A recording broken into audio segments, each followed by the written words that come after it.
नाज़रीन, बदीन जे ज़िले council, municipal committees, town committees, chairman ऐं वाइस चेयरमैननि समेत जनरल काउंसलर्स पंहिंजे उहिदनि जो हलफ़ खणी वरितो।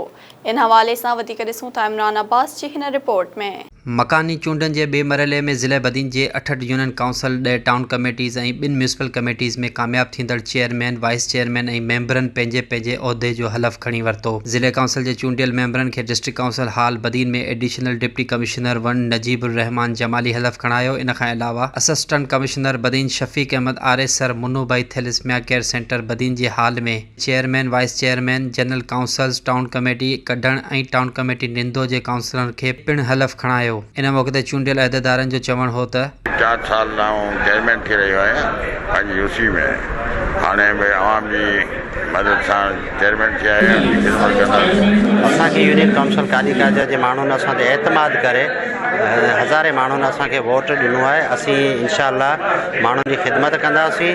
अॻ में त आउं थोराइतो आहियां असांजो बिलावल भुट्टो जरदारी साहब जो, जंहिं असां ते एतमाद कंदे असांखे चेयरमैन जी सीट लाइ मुंतखब कयो आहे। जीअं त अॼु हलफ़ खणण खां पोइ असां इंशाअल्लाह पंहिंजी यूनियन काउंसिल में वञी करे उते जेको आवाम जा मसइला आहिनि, ख़ासि तौर ते जेको उन जी बुनियादी मसइला आहिनि, तइलीम आहे, सिहत खातो आहे, या मतिलबु ॿिया जेके बि मसइला आहिनि उहे असां हल करण जी कोशिशि कंदासीं। अॼु डिस्ट्रिक्ट काउंसिल बदीन में जेके चूंडियल नुमाइंदा आहिनि बंदियाती, उन्हनि जे हलफ़ बरदारी तक़रीब थी आहे ऐं सभिनी मेंबरनि हलफ़ खणी छॾियो आहे। अल्हम्दुलिल्लाह ॾिसो तव्हां, पाकिस्तान पीपल्स पार्टी वॾी अक्सरियत सां कामयाबु थी आहे ऐं इंशाअल्लाह हिन बारे ते जोश ऐं जज़्बे सां आवाम जी भलाई जे लाइ कमु कंदासूं। जी असांजी हलफ़ बरदारी थी आहे, जेके असीं म्यूनिसिपल कमेटी जा मेंबर चूंडिया आहियूं।